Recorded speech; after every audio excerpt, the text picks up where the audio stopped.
Allahu a'lam. Akhirnya kita semangat menghijrahkan 3 gangster yang lain. 1 gangster 5.000 plus 3.000 sudah bareng-bareng hijrah. Ketuanya, kepala gangster, panglimanya hijrah. Yang kemana-mana bawa senjata api, sekarang sudah berhijrah. Dulu kalau dia marah sedikit, dia tembak orang. Dia merasa tidak enak hati, tembak. Lapar, tembak. Sakit kepala, tembak. Sekarang dia sudah tidak bawa senjata lagi. Kemana-mana dia bawa tasbih.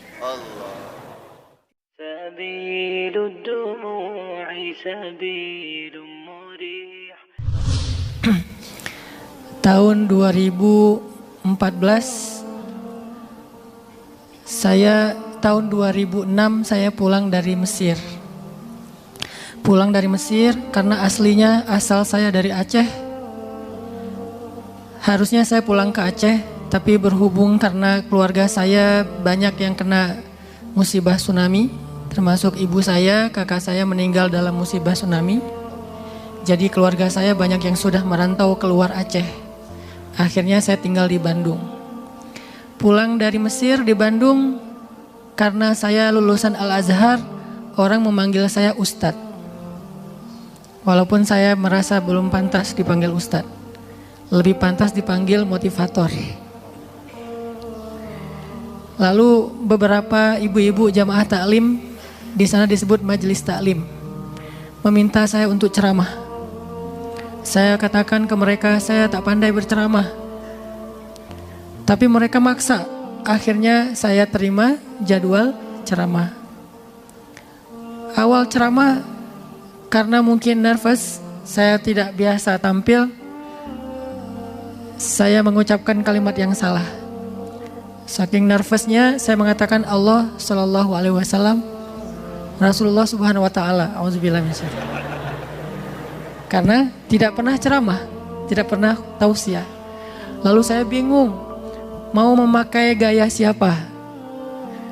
Tadinya mau memakai gaya Habib Ali, cuman di Bandung. Akhirnya saya coba pakai gaya Aagim. Ternyata tak mirip. Orang pun merasa heran. Ini Aagim KW2. Lalu saya ganti dengan gaya Zainuddin MZ yang pernah masyhur di Indonesia. Tapi orang juga merasa heran dan aneh. Akhirnya beberapa kali saya tausiah ceramah, saya pakai gaya sendiri dengan dimulai dengan kalimat Rabbi syrah li sadri wa yassir li amri wahlul 'uqdatan min lisani yafqahu qawli. Alhamdulillah kemudian berjalan mengisi ceramah taklim ibu-ibu selama 8 tahun. Di situ selama 8 tahun saya merasa dakwah ini tidak berkembang. Karena yang datang ke taklim saya adalah orang-orang yang udah soleh. Yang datang ke taklim saya orang-orang yang udah solehah. Yang hijabnya sudah syar'i. Yang bahkan hujan-hujan pun mereka datang. Yang bahkan rumahnya jauh mereka ikhtiar, mujahadah datang. Yang bahkan ketika nanti kita buka kencelang untuk infak, mereka infak dengan harta terbaik mereka. Dan jumlahnya tidak pernah bertambah. Dari awal majelis taklim saya tausiah di situ 20 orang, 8 tahun jumlahnya 20 orang. Lalu saya mengisi taklim di masjid-masjid, terutama di waktu subuh. Yang jamaahnya setengah soft. Sekitar 10 orang, 15 orang, semuanya kakek-kakek. Dan tausiah tema yang paling mereka suka tentang sakaratul maut. Ada azab kubur, akhirat. Walaupun sebetulnya kematian tidak mengenal usia, tetapi dia lebih identik dengan orang tua. Saya merasa ada yang harus saya coba perbaiki dalam dakwah saya. Saya merasa tidak puas. Saya merasa kenapa dakwah saya hanya kepada orang yang sudah soleh. Bahkan sudah rajin sholat subuh berjamaah di masjid. Sementara di luar sana banyak anak muda yang mereka ingin pulang ke Allah tapi tidak tahu jalannya. Saya tidak menjudge bahwa mereka tidak ingin pulang ke Allah. Mereka ingin pulang. Mereka ingin balik kepada Allah tetapi tidak tahu jalannya di mana. Mereka mencoba, keliru, mereka kembali lagi. Mereka mencoba, mereka bingung, mereka balik lagi. Banyak yang ingin pulang ke Allah.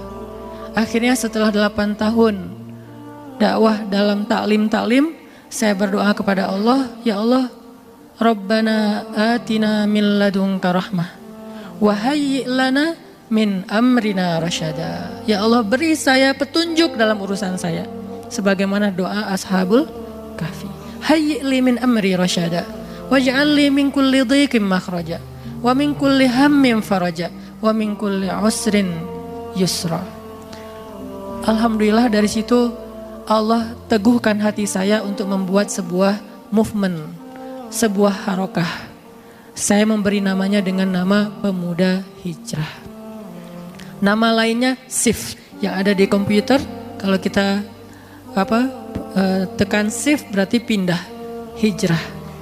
Kode Pemuda Hijrah. Saya kumpulkan anak-anak muda yang masih di masjid.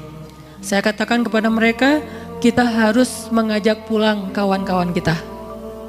Kita harus mengajak pulang kawan-kawan kita. Mereka ingin pulang tetapi tidak tahu jalan.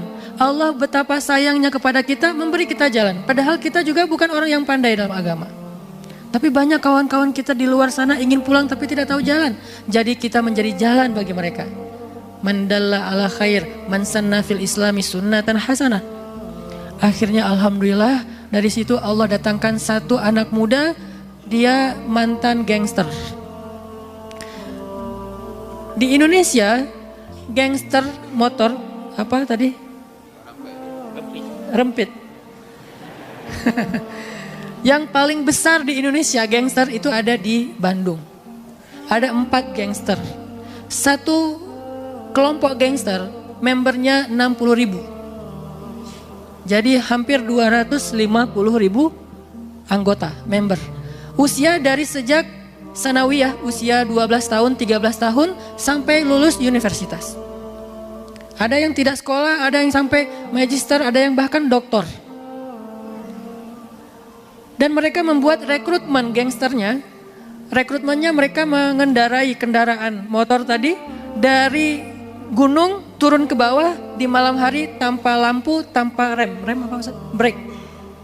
Jadi mereka ujiannya, rekrutmennya harus mengendarai kendaraan dengan kecepatan tinggi tanpa menggunakan lampu dan brake-nya. Siapa yang selamat lulus. Yang tidak selamat innalillah. Jadi hanya ada 2 pilihan. Itu registrasi. Nanti naik jabatan itu level. Jadi ketika dia ingin naik level dan mendapatkan penghargaan tertentu, ada ujian lainnya. Ada ujian, salah satunya adalah harus berkelahi ya. Harus tarung, harus duel, apa sih bahasa istri? Begaduh, harus begaduh dengan orang lain.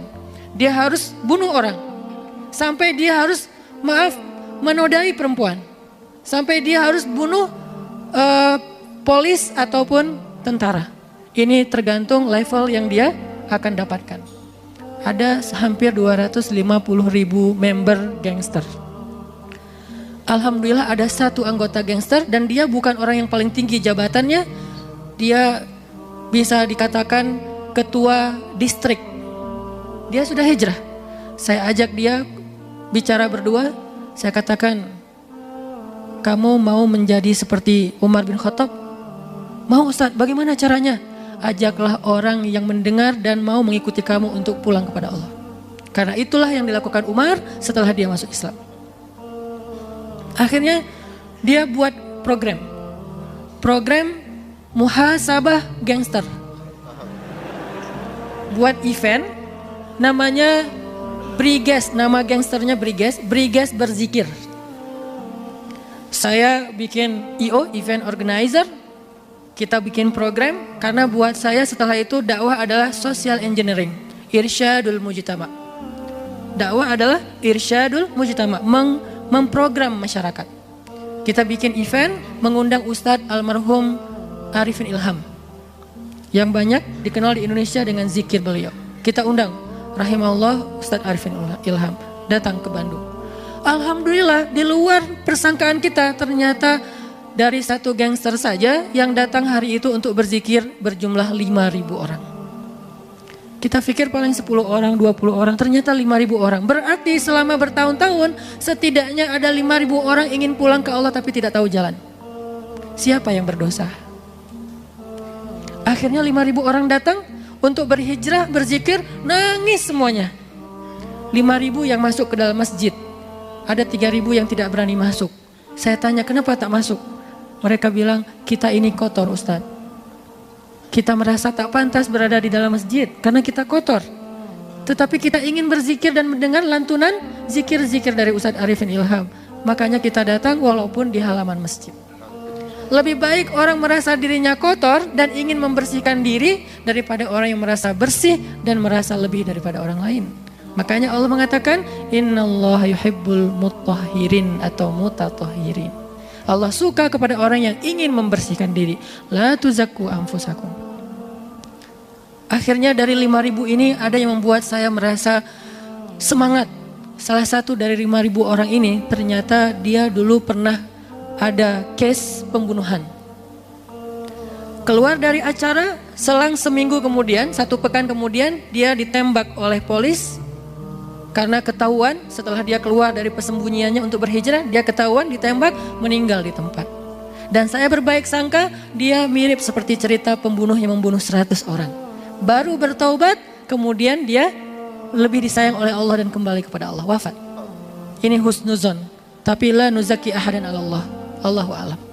Akhirnya kita semangat menghijrahkan 3 gangster yang lain. 1 gangster 5.000 plus 3.000 sudah bareng-bareng hijrah. Ketuanya, kepala gangster, panglimanya hijrah. Yang kemana-mana bawa senjata api, sekarang sudah berhijrah. Dulu kalau dia marah sedikit, dia tembak orang.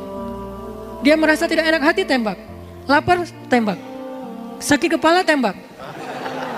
Sekarang dia sudah tidak bawa senjata lagi. Kemana-mana dia bawa tasbih. Hijrah, mulai ngaji, pelan-pelan tilawah. Dia itikaf di masjid, banyak menangisi dosa-dosanya. Saya katakan kepada dia, siapa yang pernah mencontohkan kebaikan, maka dia mendapatkan pahala dari setiap orang yang meniru kebaikannya. Begitu juga sebaliknya. Yang pernah mencontohkan keburukan, dia mendapatkan dosa dari setiap orang yang meniru keburukannya. Maka tanggung jawab kamu sekarang adalah menebus dosa masa lalu dengan mengajak sebanyak mungkin orang untuk berhijrah. Dia jadi challenge.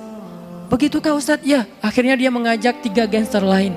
Karena dia kepalanya, dia mengajak kepala-kepalanya. Jadi semacam qadatu gangster. Apa? Kepala suku. Sebagaimana ketika Mus'ab bin Umair datang ke Madinah, yang pertama diajak itu adalah Usaid bin Hudayr.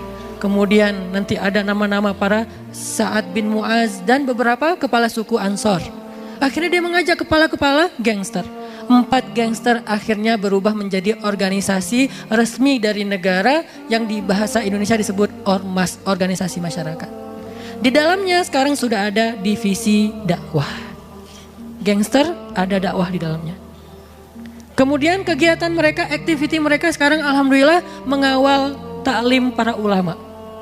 Di mana ada ulama mengadakan tabligh akbar, mereka menjadi pengawal. Ketika ada musibah bencana alam, mereka menggalang dana. Ketika saya datang ke kamp pengungsi Suriah di Turki, saya tidak membawa donasi dari orang-orang kaya Indonesia. Saya membawa donasi dari gangster Indonesia. Yang dulunya mereka mengambil harta orang lain dengan paksa. Sekarang mereka menyumbang untuk kemanusiaan di Suriah. Apa yang menjadi motivasi saya waktu itu? Saya merasa bahwa kalau saya beribadah sendiri, saya masuk surga, maka saya egois. Bahwa dakwah saya kalau hanya di dalam masjid, dakwah itu yang mendengar hanya orang-orang soleh. Akhirnya saya mengajak mereka dengan cara bermain dengan mereka. Saya sebisa mungkin walaupun saya tidak jago, tidak ahli, tapi berusaha main skateboard. Saya main skateboard, saya main surfing di pantai, surfing, berselancar. Jadi kalau ada ombak saya main surfing. Dan sering digulung ombak. Apalagi kalau istri saya sedang marah-marah, saya cari ombak. Lebih nikmat digulung ombak daripada dimarahi istri.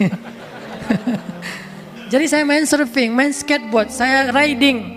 Supaya bisa bermain dengan mereka. Akhirnya alhamdulillah bukan karena saya mampu mendakwahi mereka, hati manusia ada di tangan Allah. Allah yang menggerakkan hati mereka. Maka apa pesannya untuk anak muda di sini? Kita punya teman-teman kita dulu yang sama-sama mungkin kita berbuat dosa, kita saling menguatkan fi sabilil syaitan, fi sabilil hawa wasyahawat. Sekarang setelah kita kembali kepada Allah, ajak mereka pulang. Dan jangan pernah berpikir bahwa kita lebih baik daripada mereka. Karena bisa jadi, ini kata-kata dari Habib Ali yang saya kopas. Setelah mereka berhijrah, mungkin amal mereka jauh lebih baik daripada amal yang kita kerjakan.